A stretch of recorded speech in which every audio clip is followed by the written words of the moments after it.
universidad para hablar un poco de esos temas tan interesantes vinculados al derecho a la tecnología, ¿no? Yo voy a concentrarme justo en uno de los temas que mencionó Maite, es el de los contenidos, ¿no? Esta capa superior de la red en la que ya empiezan a fluir las aplicaciones como YouTube, como una serie de Facebook, y es decir, una serie de aplicaciones que ocurren en el extremo desde nuestra computadora, que a las cuales accedemos desde nuestra computadora, sentados en nuestra casa, desde esta máquina, ¿no? Y está vinculado con un tipo de regulación que es la de los derechos de autor, ¿no? De repente se preguntan qué tiene que ver acá derecho de autor con un tema de tecnología, ¿no? Pero bueno, voy a ir primero desde lo más básico, haciendo un repaso muy básico sobre qué cosa es el derecho de autor, qué es lo que protege, y ver luego cómo engancha esto con la tecnología, ¿no? Vamos desde lo más básico, ¿ya? Y es, de repente, las primeras nociones de derechos de autor que vienen a nuestra cabeza son discos piratas en la calle, ¿no? De repente esta de acá, ¿no? Que encontramos en los diarios peruanos. O de repente esta, que incluso se relaciona con un tema del ámbito académico, ¿no? Y que ya empezamos a ver un tema ahí con Wikipedia, ¿no? Y sí, empezamos a intuir que por ahí hay algo de vinculación entre el internet y los derechos de autor. Y bueno, primero delimitar un poco de qué cosa vamos a hablar. La propiedad intelectual se divide en dos ramas grandes, ¿no? La propiedad industrial y los derechos de autor. Nos concentramos a que la propiedad industrial involucra el tema de marcas y patentes. Ahora nos vamos a concentrar en los derechos de autor. Es el tema que quiero comentar hoy día. Un poco, esa frase que está ahí arriba es un poco la discusión que a veces se hace, la confusión que existe sobre los distintos tipos de protección de propiedad intelectual que existen, ¿no? O sea, quiero patentar un poema y registrarlo como marca en la clase 25. Ahí en esa oración reunimos los tres elementos de propiedad intelectual que son totalmente, que regulan espacios totalmente distintos, ¿no? El derecho de autor regula un tema, la marca, es decir, la distintividad en el desarrollo comercial, y las patentes, las invenciones y las creaciones, las invenciones en general, ¿no? Entonces nos vamos a concentrar nosotros en el tema de derechos de autor. ¿Qué cosa protege el derecho de autor? Primero, una de las primeras preguntas que venían a la cabeza también básicas era si copyright significa lo mismo que derecho de autor, ¿no? Entonces nosotros vemos en todas las páginas de internet o de repente en libros copyright y el año, ¿no?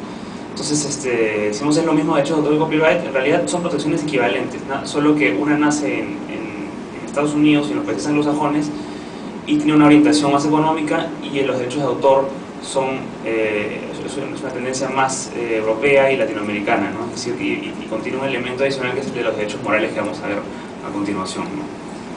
¿Qué protege el derecho de autor? El derecho de autor no protege todas las ideas, sino lo que protege es la forma en cómo se expresa la idea. O sea, por ejemplo, no se protege la idea de un ratón que habla, pero sí se protege Mickey Mouse, ¿no? Por eso que tenemos a Mickey Mouse, tenemos al Super Ratón, tenemos una serie de personajes originales que están protegidos por derecho de autor, pero no la idea en abstracto. Obras del intelecto humano son las que están protegidas por el derecho de autor. La obra tiene que ser original, no cualquier cosa puede ser protegida por derecho de autor, no tiene que haber ese elemento de originalidad que, en buena cuenta, en resumen, en súper simple, es que hay ese plus, ese valor agregado del autor sobre su creación. La protección del derecho de autor además es automática, es decir, a diferencia de lo que ocurre con marcas, en la marca yo, para tener el derecho, tengo que ir a registrar en de copia la marca. En caso de derecho de autor, desde el mundo que yo creo, tengo la protección. Claro, uno dice, entonces, ¿cómo pruebo que yo soy el que creé la obra?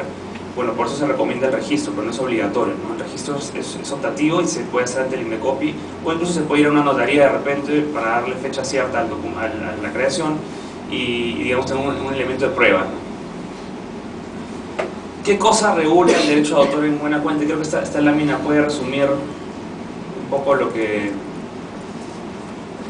regula el derecho de autor, ¿no? El derecho de autor está regulado en el decreto legislativo 822 y nos dice en buena cuenta que hay dos tipos de derechos, los patrimoniales y los morales.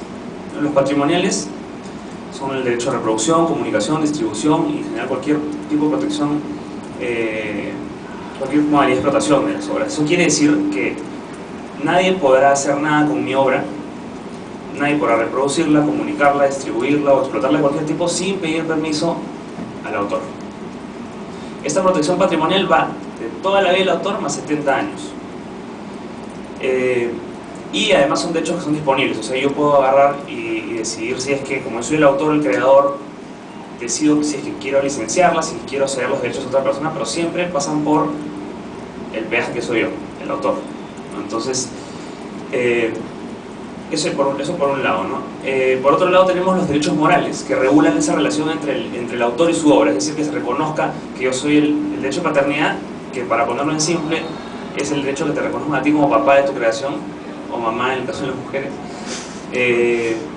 Divulgación, el hecho que yo tengo que autorizar la divulgación de mi obra, y la integridad, que nadie puede, digamos, modificar o alterar mi obra sin mi permiso, ¿no? La diferencia entre estos dos tipos de derechos es que los primeros, como decía, son disponibles, es decir, yo puedo, digamos, lucrar con mi creación y licenciarlos, es decir, comerciar con ellos, y los morales no son disponibles, es decir, por más que yo licencie o autorice usos de mi obra, no puedo hacer lo mismo con los morales. Nadie puede desconocer que yo soy el autor, nadie puede alterar la obra sin mi permiso. Entonces, ¿son absolutos los derechos patrimoniales? No, porque justo ahí pongo en la lámina, hay un régimen de excepciones. O sea, si que todo esto funcionase sin ese régimen de excepciones, diríamos, pues nadie puede hacer nada con nada. O sea, si yo encuentro de repente un personaje que me interesa y quiero citarlo, ¿podría o no podría? Justamente ahí entra el régimen de excepciones de la norma, ¿no? Y el clásico derecho, la clásica excepción es el derecho de cita, y que ese lo utilizamos en los trabajos acá en la universidad, se utiliza muchísimo. El derecho de cita, es decir, esa autorización, esa facultad que uno tiene de poder utilizar fragmentos de otras obras siempre y cuando cite el autor y la fuente, y obviamente lo haga de acuerdo a cierta razonabilidad, ¿no? Entonces, ese es un caso concreto. Hay muchas más que están en la norma, pero digamos, para ponerlo en simple, eso es básicamente. Además de los derechos de autor, también están regulados otro tipo de derechos dentro de la norma, que son los derechos conexos, que es decir, protegen a todos aquellos que, si bien no son autores directamente carne y hueso, digamos, personas que crean obras, participan sí en la difusión de ellas. Es decir, las disqueras, los intérpretes, por ejemplo, el típico caso que yo siempre cito es el de Luis Miguel, que creo que compone muy poco, pero más bien componen para él, pero su plus es la interpretación, entonces también hay una protección para los intérpretes. Y en tercer lugar, los organismos de radiodifusión, es decir, los canales de televisión, las cableras, sobre sus emisiones, sobre su señal. Esto que acabo de hacer es un coquito muy rápido de derechos de autor. Bueno, me olvidé un tema. Dentro también de la norma están reguladas las sociedades de gestión colectiva, que son, de repente sí las conocen porque por los signos ahí, por las marcas de cada una, ¿no? Y es ABDAIC, UNIMPRO, APSAF, ANAIEM, son sociedades a las cuales los autores están asociados. Entonces la idea es que estas sociedades nacen con la idea de que el autor se dedique a crear, y más bien esas entidades se encargan de recaudar estos derechos patrimoniales por ellos. Entonces, una vez que recaudan por ellos, luego distribuyen eso que han recaudado entre los autores, ¿no? Entonces, son entidades que están legalmente, que requieren una autorización del INDECOPI y funcionan de acuerdo a su autorización. O sea, son entidades legalmente autorizadas para funcionar. Entonces, esa explicación bien rápida creo que es lo que nos sirve para poder hablar ahora de cómo esta estructura, que fue pensada en un mundo en el que no había internet, o sea, en un mundo analógico, viene a presentar determinados retos en el entorno digital, ¿no? Cuando aparece internet, aparecen muchas de estas aplicaciones, las redes peer-to-peer, es decir, por las cuales de repente algunos de ustedes han utilizado para descargar información, música, contenidos de diversos tipos.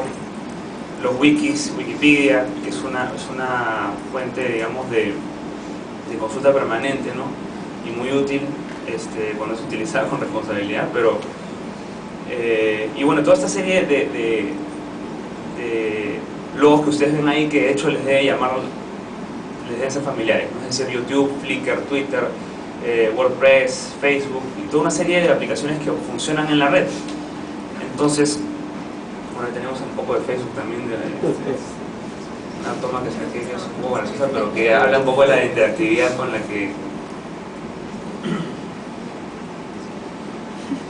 Y bueno, eso lo que quería un poco graficar con eso es que en realidad lo que sucede es que el contenido ahora es generado en gran medida por el usuario, porque está sentado en su computadora, por todos nosotros, ¿no? Cuando escribimos algo en la red, cuando de repente abrimos nuestro blog, cuando cargamos videos, entonces es un contenido generado por el usuario, hay mucha interactividad y participación, hay poco control, es muy simple, hay portabilidad, la necesidad de llevar los contenidos de un lado a otro, ¿no? O sea, ya no nos basta verlo en la computadora, sino de repente lo descargas en tu iPod, lo descargas en un reproductor, lo descargas en una serie de dispositivos que existen que te permiten llevar el contenido de un lado a otro con facilidad.